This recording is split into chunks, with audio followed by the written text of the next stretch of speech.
for those of you watching your country fall apart, like, I need you to understand civil rights works.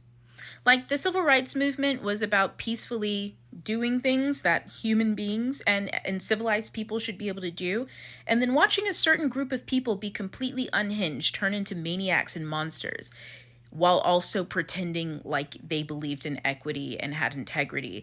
You know, back in the 1960s, you could see like men of the cloth, preachers and priests out there spitting on 7-year-olds trying to integrate into schools. You know what I'm saying? And people were like, oh, like, I knew that there were certain creatures that did that sort of behavior, and I just said it wasn't me, you know, so I was okay allowing it into my general society. But now I'm seeing who it actually is, and I listen to this man preach, and he's also spitting on 7-year-olds because they're a different color than him. Like, it makes people see the truth of the character of people. And when we talk about character, we're not talking about morality. We're talking about development, character development. Some people's character development is that of a 6-year-old, that of a 3-year-old. They just react. They're crazy. They don't know. They don't think very much, but they also want to command authority and respect. So, like, civil rights and peaceful protesting, so to speak, when in action. So just walking, peaceful protesting, you got to walk to something, babes. Okay?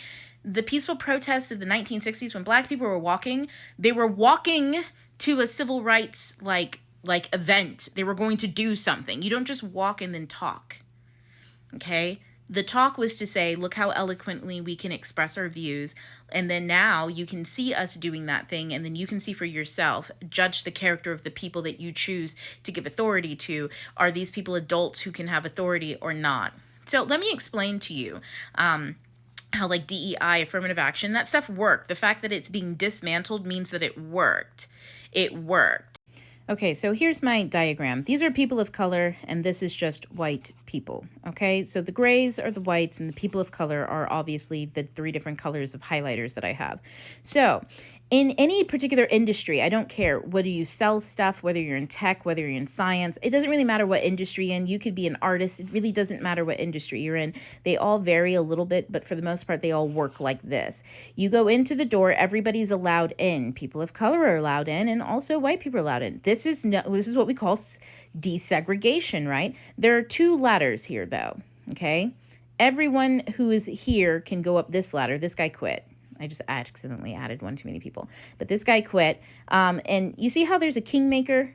These are kingmakers, okay? Only the kingmakers are allowed on kingmaker floor. This is like worker, and this is like management. These are C-suites, people who manage managers, and then this is your top cat, okay? So all of the workers, eventually you're supposed to work your way up the ladder, right? So this ladder, well, first of all, only kingmakers go up. So we should see 3 people up here. But instead we see 1, 2, 3, 1, 2, 3. Remember that guy quit. We see these 3 guys up here. Only one of them's a kingmaker, and then we see 1, 2, the 2 kingmakers up here. Okay, that's okay, right?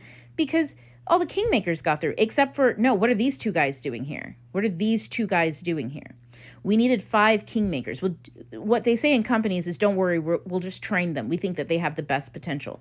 Okay, fine. So they gave training to everybody, right? And so because these 2 people got training, and these 2 people probably were left out of it to some degree, microaggressions. See how they're grouped here?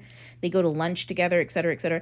Microaggressions tend to leave these people out, so they have to be creative and go outside of the place. That's not what these arrows are. But these people have to study for themselves, which means that they actually get training, not just from these guys up here on how to do stuff. They get training from other people in their industry, and that's what these circles mean. These are other industries. These are other triangles, okay? Everywhere that you see a triangle is essentially another industry. If this is the tech industry, this might be education as an industry. So maybe in tech, what you're doing is you're building language models, which means you have to learn how children learn and all that kind of stuff. These guys are getting taught how to manage up here from these people. These people are going outside of their industries, maybe to leaders who are here talking about these things. So not only do they get better training in their job because they now have made cross connections, right? This is crossing 2 hemispheres, but they're amazing problem solvers. So they get better skills. So naturally, these 2 should probably go up here because not only have they been trained outside of the industry, but they're applying that knowledge in industry. But notice only 2 grays go up here, and none of them have this is the dots room, okay? And only 2 people are allowed in this dot room. Only 5 people are allowed to come up here out of all these people. Only 2 people. This is just arbitrary numbers to kind of make the diagram make sense.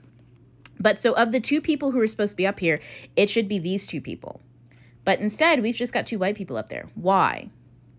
That's called DEI for whites, y'all. When they say there's a ceiling, patriarchy, white supremacy. Yeah, that's what it is. It's get all the white guys up. But notice how these white guys have no ladder to get up here. They have to leave and either go in another industry or something else and try to make it on their own, which they now have the funds to do so, because this white guy owns this whole pyramid scheme.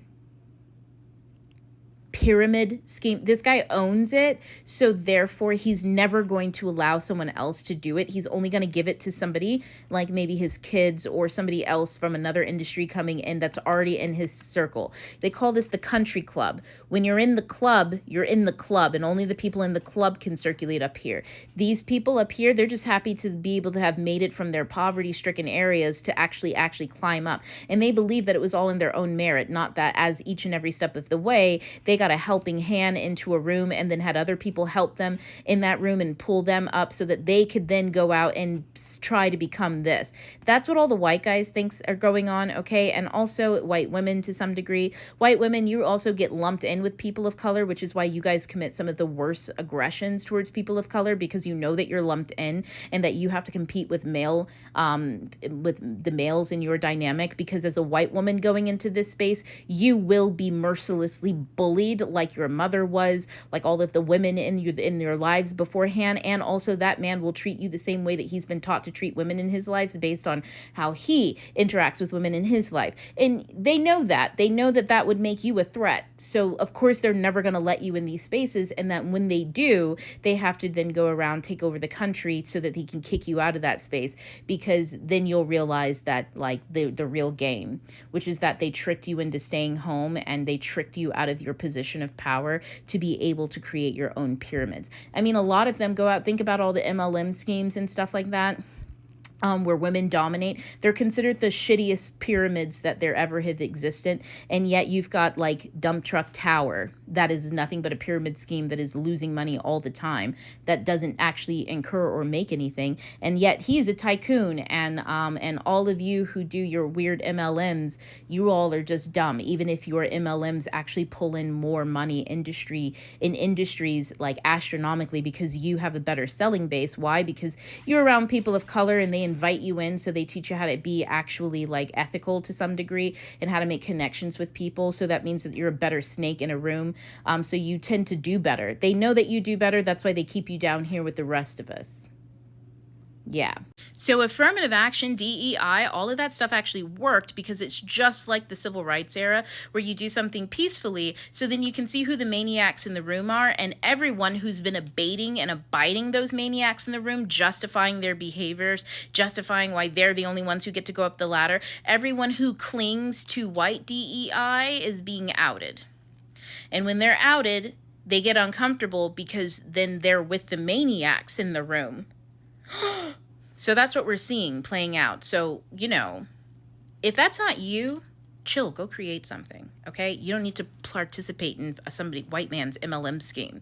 Like it's worse than LuLaRoe or whatever the fuck that one was where they were really fucking crazy. Like, you don't have to play in their fucking pyramid schemes. You can just go and build community. These pyramid schemes are because they stole all this information from the Egyptians, the Romans did. Like, it's the consciousness of, like, with Christianity, they are deep into Roman Catholicism, and that was stolen from Egyptian models. And just like the colonizers stole democracy from Native Americans and then fucked it up, the Romans went to, and the Greeks and all that, they went to Egypt, and the Egyptians came over and were like, you guys are doing it wrong. And they were like, we don't care. It's fine. We're better. This is just how we do it. And then they end up colonizing themselves, and they've been eating themselves ever since. So it's the same thing. It's the same thing, y'all.